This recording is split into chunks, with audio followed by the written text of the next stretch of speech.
kites are extremely powerful. The actual flying of the kites is very simple. Anybody can do it. Bob Cook helped bring in snow kiting experts from across the United States. My name is Aaron Sales, and I'm out here to support the Kites on Ice and just come out here and check out Wisconsin, see what it's all about. Aaron is from Hood River, Oregon. He learned 5 years ago. It's one of those sports that actually allows you to fly. He started to snow kite first on water. The amount of air that you can get on a kite is just huge. I mean, sometimes you go up 30 feet and travel over 100 yards across the snow. Aaron works for a company that makes these kites, so he's here to promote and participate. The kite just pulls you around. It's the energy source, and then you just, whatever you put on your feet. As Aaron got ready to ride, another kite rider warned him about open water on the kite course. You know, if there's a big wide open hole, just pick up speed and skim right across the thing. All right, so this little harness here is what allows you to hold down all the power of the kite. If you're just holding it with your arms, you get tired pretty fast. Okay, whenever you feel it. Just a couple of minutes out, Aaron found out why there are cones around the jump. This is water. Is that the hole you were talking about? Yeah, that's what I'm talking about. Now I know, dude. This event should be called Kites on Thawing Ice.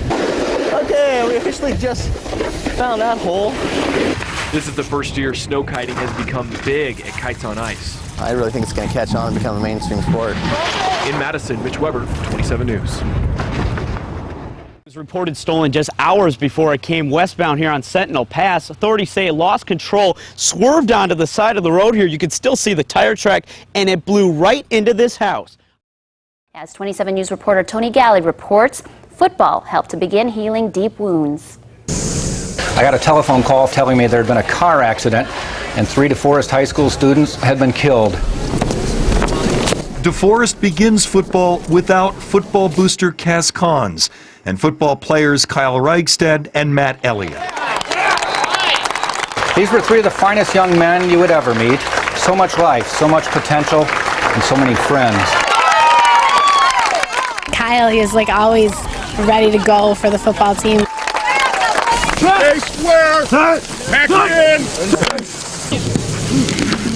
Stoughton's Dan Johnson begins football without the family home to go home to. Other Stoughton players have tornado-damaged homes as well. There's not words that really describe that, I don't think. Beth Johnson says her son has been clearing debris and debating whether to skip the season and help the family recover. I think he wants to play, and so he went back. We'd like to acknowledge those Stoughton area residents who are victims of the tornado of August 18th. I think it's just coming together as 2 communities that have suffered through a lot of things. We would also like to acknowledge the DeForest area citizens who are family and friends of Cass Cause, Matt Elliott, Kyle Rigstead. If you please, a moment of silence and reflection. I know Kyle would want us to have fun, and so they're going to do this for him, and hopefully they'll get far like Kyle wanted. For 2 teams of teenagers, 2 communities take hope that a tornado and teenage deaths lead everyone to cherish life that much more. In DeForest, in Stoughton, at Dan Johnson's house. I need to get him football shoes, and we're ready to go back forward now. Kurt Winter and his crew spent their day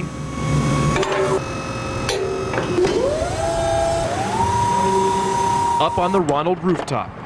Doing the Ronald McDonald House in particular is by far one of the most rewarding lighting jobs that we do. This is the 3rd year ACT riders will pedal through Broadhead. We had the mascot, cheerleader people, some kids, some signs, the bikers coming in. During Act 1, with less than an hour's notice, Valerie Peterson organized a pit stop at Veterans Park. We got together, made some peanut butter and jelly sandwiches, got a bunch of treats and Gatorades, and we came down here. A ride Valerie first heard about from a family member living with the disease. It wasn't until she saw the riders that she decided she had to be part of it all. the group welcomes you in with open arms and just says, you know, come on and ride with us. We're all doing it for the right reason. Valerie was ready to gear up. I'm not a big bike rider. Let me see if I got my computer hooked up right. It says I'm going 12. But her sons are. Just be careful. There's about a 9. She won't be jumping any ramps, but Valerie has decided to finally jump into this year's ACT ride. What would life be without a challenge, I guess? I'm doing this for the right reason, because some of you people need to be educated about what it's all about, and I'll go out there and do that. Valerie wants to answer the questions many people have when they see more than 100 riders traveling through their town. What is AIDS Network, and where does it come from, and what do they do, and who are these people, and why are they riding? As a health and physical education teacher, she hopes to use the ride as a teaching tool for her freshman class, who have doubts about whether Miss Peterson will make it to the closing ceremony.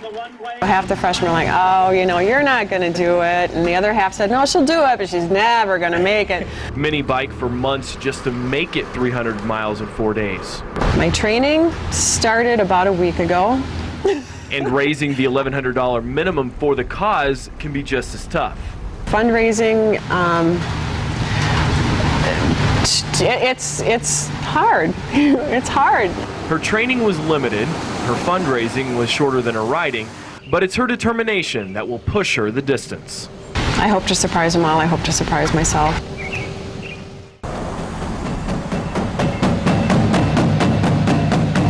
It's kind of like marching band, but not really. It's really intense, and it's like nothing else. The Medicine Scouts, the drum corps itself, was founded many, many years ago. If you need music, come on down and grab some. Mitch Weber spoke to 3 workers in Madison that lost their jobs at Octopus Car Wash for going to the rally instead of work. Krista, they used to work here at the Octopus Car Wash off of University Avenue. Last week, they received this piece of paper, even translated into Spanish for them.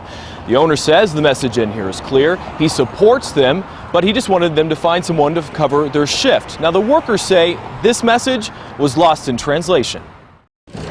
Basketball, it's a pretty straightforward sport. You have your players, the ball, and the hoops. But putting all of that on television, it's not easy. It's a whole lot of people who have a whole lot of experience coming together and putting it together. And there's a lot to put together in a very short time frame. 27 News reporter Mark Levicotte went to Green Bay today to find out what it is that drives both sides crazy about each other. We go Green Bay. We go Green Bay. They're fans with very different ways of showing their team spirit. I think we just have better colors, the purple. They like our, yellow pigtails. What? But they all have one thing in common. I just don't like them. They can't stand each other. Look at their fans. That's all I got to do. I hate the Vikings. I hate the Vikings pretty much more than anything. They're terrible. The Vikings? Here, read that. Yes, the Vikings truly are the team Packer fans love to hate, but Viking fans, well, they feel the same way about Packer fans. Nothing I can say on TV. All they got is a letter, and we got Warriors, It's a rivalry that nobody seems to know how it got started, and nobody knows why it continues. We hate the Vikings, they hate us. Why?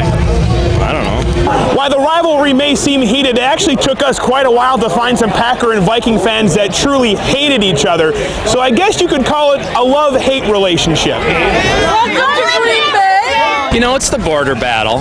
It's kind of like, it's next door neighbors, it's the cousins thing. It's just all for fun. It's the ride. Like anything else in life, it's about the ride, and today is a great ride. Well, maybe not a great ride for Packers fans today, but call it a tradition that will pin Packers fans against Vikings fans for years to come. In Green Bay, Mark Levicotte, 27 News.